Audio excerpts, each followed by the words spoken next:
Please get ready for a dictation of part 4 of a material taken from the website speakerloksabha.nic.in, which can be suitable for DDC PA skill and any other skill exam. 5 seconds.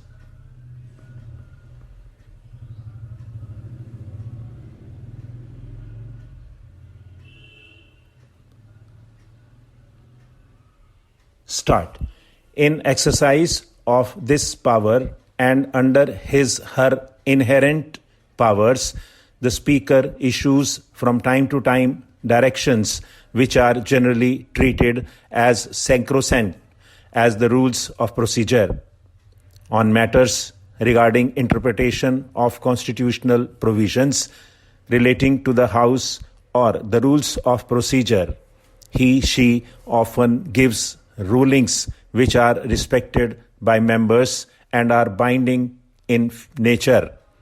Under the Constitution, the Speaker enjoys a special position insofar as certain matters pertaining to the relations between the two houses of Parliament are concerned. He/she certifies money bills and decides finally what are money matters by reason of the Lok Sabha's overriding powers in financial matters. It is the Speaker of the Lok Sabha who presides over joint sittings called in the event of disagreement between the two houses on a legislative measure. As regards recognition of parliamentary parties, it is the Speaker who lays down the necessary guidelines for such recognition. It is he/she who decides on granting recognition to the leader of the opposition in the Lok Sabha. Following the 52nd Constitution Amendment, the Speaker is vested with the power relating to the disqualification of a member of the Lok Sabha on grounds of defection. The Speaker makes obituary references in the House, formal references to important national and international events, and the valedictory address at the conclusion of every session of the Lok Sabha, and also when the term of the House expires. Though a member of the House, the Speaker does not vote in the House except on those rare occasions when there is a tie at the end of a decision. Till date, the Speaker of the Lok Sabha has not been called upon to exercise this unique casting vote. The committees of the House function under the overall direction of the Speaker. All such committees are constituted by him/her or by the House. The chairman of all parliamentary committees are nominated by him/her.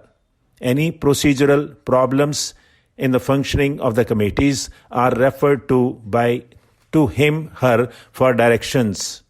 Committees like the Business Advisory Committee, the General Purposes Committee, and the Rules Committee work directly under his chairmanship. The Speaker is at once a member of the House as also its presiding officer. It is always the Speaker's task to ensure that parliamentary decorum is maintained under all circumstances. For this, he/she is vested with wide-ranging disciplinary powers under the rules. On the one hand, he/she strives to give adequate opportunities to all sections of the House to ventilate their views, and on the other, he/she has to preserve the dignity of the House. The Speaker's position in such situations is certainly unenviable. It is indeed a delicate task which calls for diplomacy, firmness, persuasion, and perseverance of a high order. The Speaker also keeps open a variety of informal channels of communication with individual members and the leaders of parties and groups in the Lok Sabha. She interacts with leaders of parliamentary parties at luncheon meetings on the eve of every session. Stop.